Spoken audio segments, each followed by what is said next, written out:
NBC. Later on NBC, join Jay in The Tonight Show with scheduled guests Uma Thurman and singer Laurie Anderson. Stay tuned. Your local news is next. Up next, Night Desk reporter Mitzi LaSalle takes a look at economic development in Bunkie. The verdict is in the Bobby Clark murder trial in Avoyelles Parish. Our Ask the Mayor series continues in the town of Oberlin. These stories and much more, plus sports and your weather. Stay tuned. You're watching KALB-TV 5.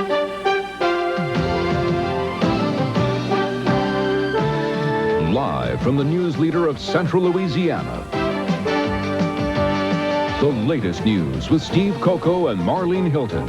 Your weather with meteorologist Tom Convicta. And sports with Mark Hamlin. This is News Central 5 at 10.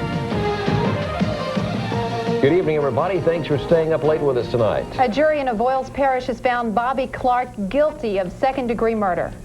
The jury deliberated for less than an hour this evening before finding Clark guilty of the September '94 shooting death of her common-law husband, Michael Severs.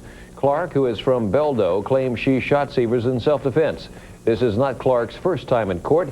She served a probated sentence 15 years ago after being convicted of conspiracy to kill Guy Kimball, who was her husband at the time. Clark's murder conviction carries a mandatory sentence of life in prison. A Bunkie attorney charged with defrauding clients has pleaded guilty to wire fraud, money laundering, forfeiture, and transportation of a stolen security. David Townsend entered his plea before a federal judge in Lafayette today. Townsend admitted to lying about investments to a Georgia man and stealing more than $500,000 from him. Also, Townsend stole money from the mother-in-law of Pastor Leroy Stebbins of the First Baptist Church in Bunkie. He had asked Townsend to set up a trust account for her of $31,000. Instead, Townsend kept the money himself. He faces up to 25 years in prison and may have to pay up to $1,300,000 in fines and restitution. The U.S. House of Representatives reinstated a House bill last night that would allow the self-employed to take a tax deduction. Louisiana Congressman Richard Baker says the bill will help small businessmen and farmers with the rising cost of health care. We reinstated permanently the right of a business person to deduct up to 25% of his health care costs in his business income tax return. I think that's an extraordinarily important first step in helping all Americans have access to health care and to doing our part in the federal government in ensuring that the costs are not unreasonably high. The biggest growing factor in costs for most small businesses today is health care, and I think this is an important step in helping keep those business doors open and in making sure those employees have access to decent and quality care. The House of Representatives is continuing to study the health care program, looking for ways to improve it.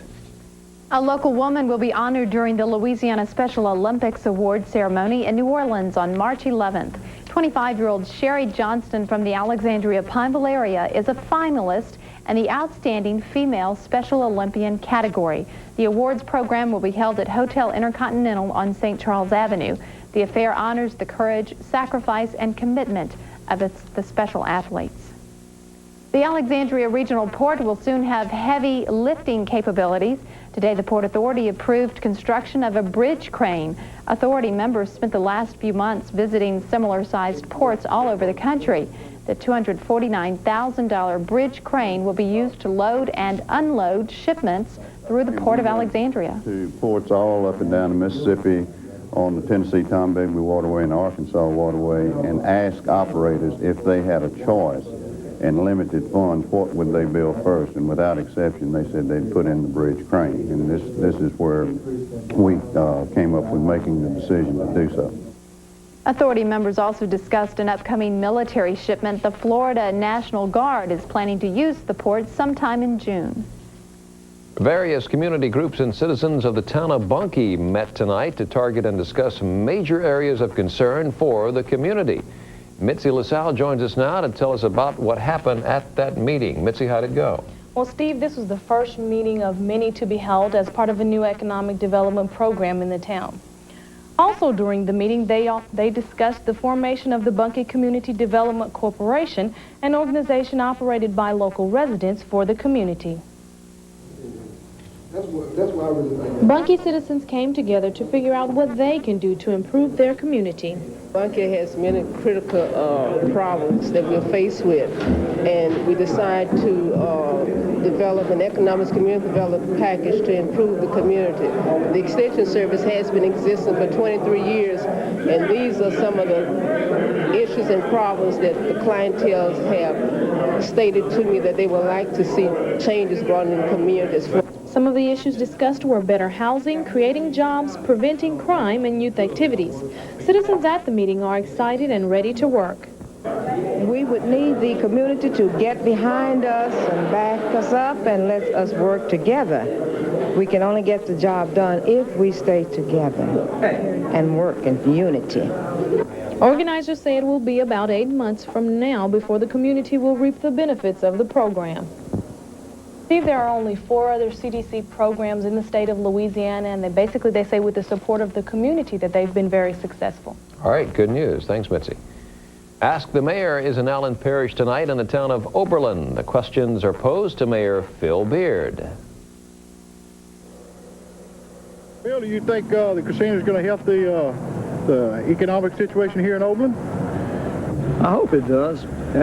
So far, we've seen an influx of new people coming in, and they're purchasing things throughout the town, and I hope that it continues. If this casino would help our housing business. That's a severe problem, not only with Oberlin and Kinder and Oakdale and all the surrounding areas. We're trying to get some investors in here that are interested in building new subdivisions. We hope that they'll come. We've had also some talk of new apartments being built, and hopefully this will come to fruition as time goes on. If we would fix the ditches and stuff, fix all the ditches. Well, we work on it every week. The leaves falling and the problem we have during the winter, it's always a continuing problem. But we're definitely working on that. We had the people from Wackenhut that comes in and they do some jobs for us, and they're currently working as far as doing some road work and cleaning the ditches right now. We're also in Allen Parish tomorrow night in the town of Kinder. In our state roundup tonight, it's back to class tomorrow for students at Donnie Bickham Middle School in North Caddo Parish. A foul odors forced school officials to cancel classes today. The school's principal believes methane gas from the main sewer system was backing up into the school. Well, you've seen street signs which warn drivers to use caution because of men at work. Well, Shreveport drivers are taking a second look at one sign. It proclaims women working. The sign is not the work of vandals. Rather, it's simply more precise because there are women working. The 2 women are South Central Bell employees working on underground cables. And a Shreveport probation officer who allegedly asked a woman on probation to take off her clothes remains under suspension. It was prompted by allegations made by a woman under his supervision. No criminal charges have been filed, but the woman's attorney is planning to file a civil suit against the man. Still to come on the News Leader, we'll have the latest update on the O.J. Simpson murder trial. And we'll go around the world to Canada, Bosnia, and Somalia in our World Wrap-Up. Tonight's closed captioning is sponsored by KALB-TV and St. Francis Cabrini Hospital, your community hospital doing more.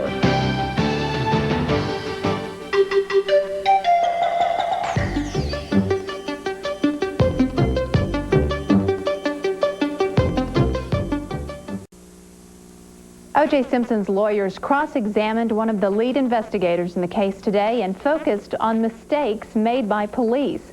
Detective Tom Lance is on the witness stand for a 3rd day. Jim Hatchett has the latest from Los Angeles.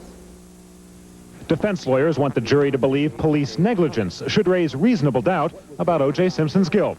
Under cross-examination by Johnny Cochran, Detective Tom Lang conceded the victim's hands weren't separately covered with bags to protect evidence. Blood on Nicole Brown Simpson's back wasn't tested to determine its source. And most damaging, blood from a gate at Nicole's condo was not collected by a criminalist named Dennis Fung until 3 weeks after the murders. Lang said he wanted it done the day after the crime while the yellow police tape was still in place. If you had known that Fung had not collected and sought to preserve any blood spots that were allegedly on this back fence, you would not have released that crime scene, would you have? No, I wouldn't have. And those blood spots are significant because prosecutors contend tests indicate they were left by Simpson. And Cochran kept up the attack on the coroner's office, Lang conceding the contents of Nicole's stomach were thrown out. He wanted them tested to help determine the time of her death. Another time of death issue, that melted ice cream. Lang said he didn't order photographs of it for a simple reason. So I'd never considered it evidence at all. Prosecutors call them innocent, meaningless mistakes. O.J. Simpson's side says they add up to much more. They add up, they say, to reasonable doubt. And now there's also a new problem for the defense. The prosecution says the woman who is accusing Detective Mark Furman of being a racist, well, now she doesn't want to testify. She's the second defense witness to indicate a disinterest in testifying in this trial due to all the publicity surrounding the case. Jim Hanchett, NBC News, Los Angeles. In our World Wrap-Up tonight, a Canadian prison for women is under the gun after the Canadian Broadcasting Corporation obtained videotape of something that happened last April. This shocking video shows female inmates being forced to undress or be stripped by an all-male emergency response team in full riot gear. The women were told to remove their clothing or have them cut off. One woman was forced to the floor while her leggings and underpants were cut off. Other women asking for gowns were forced to remain naked while being placed in waist, wrist, and ankle shackles. A UN aid convoy blocked for 2 days by Muslim rebels and their Croatian Serb allies has arrived at its destination in Bihać today. Thousands of civilians are going hungry in Bihać, the most active war front in the conflict. A ceasefire that was called at the beginning of the year has eased fighting elsewhere in the nation. Tensions are heating up in Somalia as the deadline for UN withdrawal from that country draws closer. Today, a Somali driver for a UN convoy was killed when the group was attacked by Somali gunmen. The ambush took place at the Mogadishu airport, where most foreign civilians are living until the peacekeeping force is removed. And back here at home, our weather has been pretty good the past couple of days. No complaints from the Weather Palace, but some changes may be in order. We'll try to detail those shortly. Okay.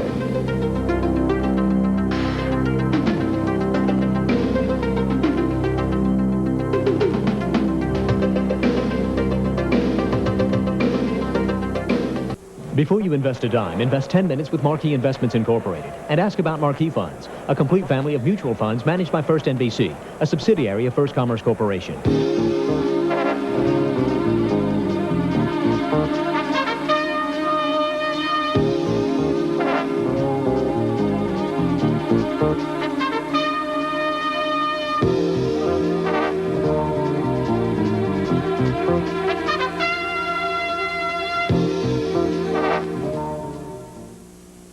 Tonight's commodities brought to you by Time Trend Computers, offering the quality and personal service that Central Louisiana both deserves and expects.